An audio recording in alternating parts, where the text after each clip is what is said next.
ఎందుకు చేస్తలేడు? ఎందుకంటే ఇప్పుడు రైతు బంధు 10,000 నుంచి 15,000 చేస్తా అన్నాడు. కేసీఆర్ గారు ఉన్నప్పుడు మీరు అడగకుండానే, ఓట్ల కోసం చెప్పకుండానే, మేనిఫెస్టోలో పెట్టకుండానే, గ్యారంటీలని డ్రామా చేయకుండానే, డిక్లరేషన్లని మోసం చేయకుండానే కేసీఆర్ గారు రైతు బంధు అనే పథకం పెట్టిండు. రుణమాఫీ చేసిండు. చేసినాక వెంటనే కొన్ని పైసలు మిగులుతాయి ఇక వచ్చేసరికి అనుకుంటే రైతు బంధు అని చెప్పి భారతదేశంలోనే మొదటిసారి అనౌన్స్మెంట్ చేసిండు. చేసినాక కేసీఆర్ నాటు పడే టైంకు, మడిలో నాట్లేసే టైంకు టింగు టింగుమని బ్రహ్మాండంగా రైతు బంధు రైతుల ఖాతాలలో పడుతుంది. 1 కాదు 2 కాదు, 11 సీజన్లు 11 పంటలకు కేసీఆర్ ప్రభుత్వం 1 కాదు 2 కాదు 73,000 కోట్ల రూపాయలు 70 లక్షల రైతుల ఖాతాల్లో కేసీఆర్ రైతు బంధు వేసిండు. 73,000 కోట్లు అప్పు చేసిండు, 2,80,000 కోట్లు. కానీ రైతులకు ఎంత ఇచ్చిండు? రైతు బంధుకు 73,000 కోట్లు. 2 సార్లు రుణమాఫీ చేసిండు కేసీఆర్. 2 సార్లు, మొదటిసారి 1,00,000, రెండోసారి 1,00,000 చేస్తే 27,000 కోట్లు 2 సార్లు కలిపి రుణమాఫీ అయింది. అంటే ఈ 2 కలిపితేనే రైతులకు 1,00,000 కోట్లు ఇచ్చిండు. 10 ఏళ్ళు ఉచిత కరెంటు 24 గంటలు ఇచ్చిండు రైతులకు కేసీఆర్. ఉచిత కరెంటు 24 గంటలు దేశంలో ఎక్కడ లేదు.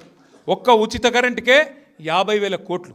10 ఏళ్ళకి కలిపితే సంవత్సరానికి 5,000 కోట్లు యావరేజ్ వేసుకుంటే 50,000 కోట్లు. అట్లాగే ప్రాజెక్టులు కడుతందుకు, పాలమూరు రంగారెడ్డి ఎత్తిపోతల పథకం కడుతందుకు 90% పూర్తి చేసినాం మనం. 10% కాలువలు దవ్వే పని మాత్రం మిగిలి ఉన్నది. పంపులు పెట్టినాం, రిజర్వాయర్లు కట్టినాం. ఆ నీళ్లు తెచ్చుకున్నందుకు కాలువలు కావాలి.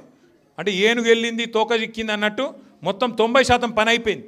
దానికి దగ్గర 30,000 కోట్లు మన ప్రభుత్వమే ఖర్చు పెట్టింది.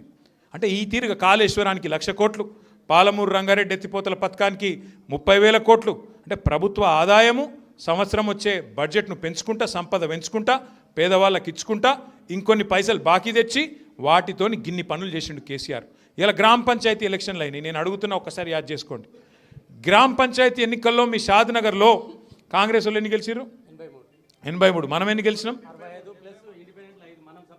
65 మనం, 83 వాడు. కానీ ఒక్కసారి ఆలోచన చేయండి మీరు. జనరల్గా ఎప్పుడైనా ఏముంటుందంటే గ్రామ పంచాయతీ అనగానే ప్రభుత్వానికి అనుకూలంగా ఇస్తారు అనుకుంటారు. ఎందుకంటే ఇంకో 2-3 ఏళ్ళు ఉంది కదా, ఏం తొందర ఉంది అనుకుంటారు. కాంగ్రెస్ వాళ్ళకి 72, 72 వాళ్ళు, 65 మనం. అంటే దగ్గర సమానం ఉన్నాం. ఎందుకు చెప్తున్నా అంటే మరి ఏమైంది? 2 ఏళ్లలోనే ఎందుకు ప్రజలకు విరక్తి వచ్చింది? ఎందుకు 2 ఏళ్లలోనే ఈ ఫలితాలు కనబడుతున్నాయి? ఇంకా 2.5 ఏళ్ళు గవర్నమెంట్ ఉంది, ఉండంగా కూడా ప్రజలకు ఎందుకు కోపం వచ్చిందంటే ఒకటే కారణం. కేసీఆర్ ఉన్నప్పుడు పల్లెలు ఎట్లుండే, ఇవాళ ఎట్లయినాయి. ఒకప్పుడు గౌరెట్ వెంకన్న గారు పాట రాసిండు. గౌరెట్ వెంకన్న అనుకుంటా పాట, పల్లె కన్నీరు పెడుతుంది. ఎవరు రాశారు? ఆయనే కదా, వెంకన్ననే పాట రాసిండు. అప్పట్లో కాంగ్రెస్ ప్రభుత్వం, తెలుగుదేశం ప్రభుత్వం ఉన్నప్పుడు వెంకన్న పాట రాసిండు. పల్లె కన్నీరే పెడుతుందో మా కనిపించని కుట్రలా అని చెప్పి పాట రాసిండు. ఇంకొక వేరే కవులు రాసిరు, పల్లె పల్లెనా పల్లేర్లు మలిసే పాలమూరులోనా అని. అది పాలమూరు పరిస్థితి ఒకనాడు. పాలమూరు అంటే వలసల జిల్లా. కానీ ఏం చేసిండు కేసీఆర్ గారు? ఉమ్మడి మహబూబ్ నగర్ జిల్లాను 5 జిల్లాలు చేసిండు. ఏమేం చేసిండు? మహబూబ్ నగర్, నాగర్ కర్నూలు, నారాయణపేట, గద్వాల, వనపర్తి.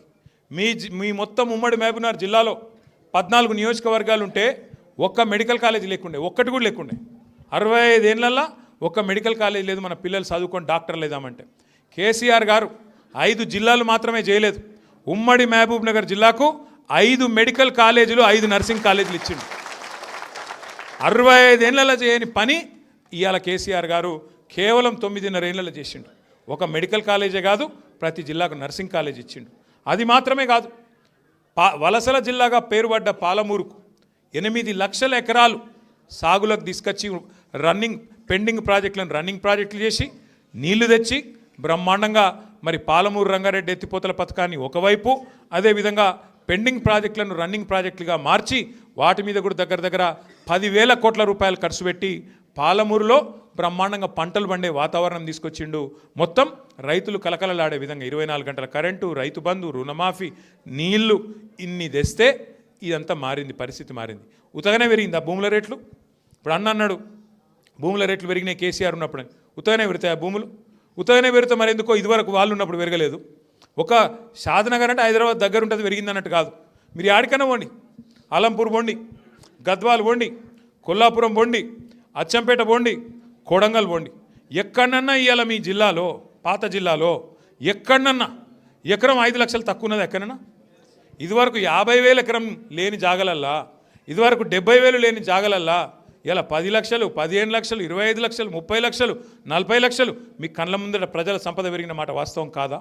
ఇలా ఉన్నదా పరిస్థితి? మళ్ళీ వీళ్ళు వచ్చినాక రియల్ ఎస్టేట్ బాగుందా? రియల్ ఎస్టేట్ మళ్ళీ డౌన్ అయిందా లేదా? ఎందుకు అంటే మళ్ళీ వీళ్ళు చేసే కబ్జాలు, వీళ్ళ దందాలు, వీళ్ళు చేసే గలీజ్ పనులు ఒకటా రెండా చెప్పుకుంటా పోతే ఈ రకంగా ఈరోజు ఈ ప్రభుత్వం వచ్చినాక 2 ఏళ్లలో యాద్ చేసుకోండి, పల్లె ప్రగతి అనే కార్యక్రమం కేసీఆర్ గారు పెట్టి ఎన్ని అద్భుతాలు సృష్టించిండు.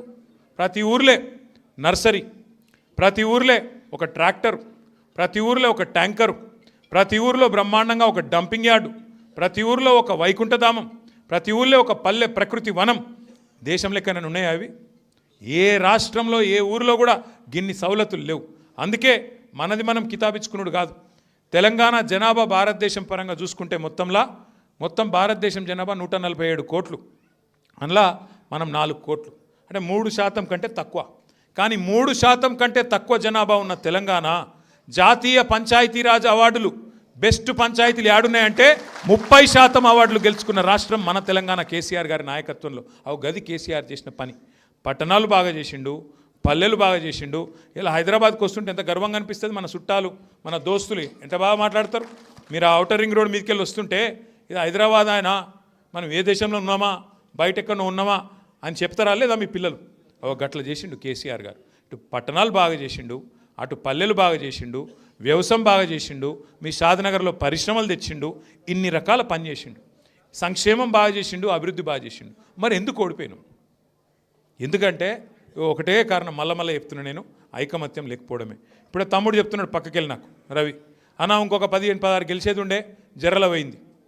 ఒక గదే మనం సవరించుకోవాల్సింది. ఇప్పుడు మన షాద్నగర్లో మన పార్టీ చక్కదిద్దాలి, ఆ బాధ్యత నాది, నేను తప్పకుండా చేస్తా అని చెప్పి కూడా మీకు తెలియజేస్తూ మీ అందరినీ నేను ఒకటే కోరుతున్నాను. అంజన్న గారి నాయకత్వంలో 2001 నుంచి నడుస్తూ ఉన్నాం. ఇప్పుడు కూడా వారి నాయకత్వంలోనే నడుస్తాం. తప్పకుండా మీరు ఐకమత్యంగా నడవండి. రేపు ఎంపీటీసీ జెడ్పీటీసీ ఎన్నికలు వస్తాయి. తప్పకుండా జిల్లా పరిషత్ గెలవాలంటే షాద్నగరే కీలకం అవుతుంది. రంగారెడ్డి కానీ అటు మహబూబ్నగర్ కానీ షాద్నగర్ కీలకం అవుతుంది. ఎక్కడి వాళ్ళు అక్కడ ఐకమత్యంతో ఇప్పుడు సర్పంచ్ ఎన్నికలు ఏదైతే చూపెట్టినరో ఆడనో ఇన్నో చిన్న మిస్టేక్స్ ఉంటే వాటిని కూడా సరి చేసుకోండి. సర్పంచ్ ఎలక్షన్లో పంచాయతీ పడుతుంది, మన ఊళ్ళే 2-3 కొట్లాడతారు ఒకటే ఊళ్ళే. వాళ్ళందరూ కూర్చోవాలి, వాళ్ళందరినీ కలిపే బాధ్యత కూడా అంజన్నదే. వాళ్ళందరినీ కూర్చోబెట్టాలి. అయిపోయింది రా తమ్మి ఎలక్షను, మళ్ళీ ఇప్పుడు పార్టీ గుర్తు మీద ఎలక్షన్ అవుతుంది, పార్టీ కండువా వేసుకొని తిరిగేది ఉంటుంది. కాబట్టి మళ్ళీ మనం అందరం ఐకమత్యంగా కొట్లాడాలని చెప్పి ప్రతి ఊళ్ళే మీరే కూర్చోబెట్టాలి, ప్రతి మండలంలో అవసరమైతే సమన్వయం చేయాలి, ముందుకు పోవాలి. నేను మనస్ఫూర్తిగా మీకు మళ్ళొక్కసారి విజ్ఞప్తి చేస్తున్నా. ఇవాళ తెలంగాణ ప్రజలు కోరుకుంటున్నది ఒకటే, పెద్ద ఆయన కేసీఆర్ గారు మళ్ళీ తిరిగి 2028లో రాష్ట్రానికి ముఖ్యమంత్రి కావాలి అనేదే మనందరి కోరిక.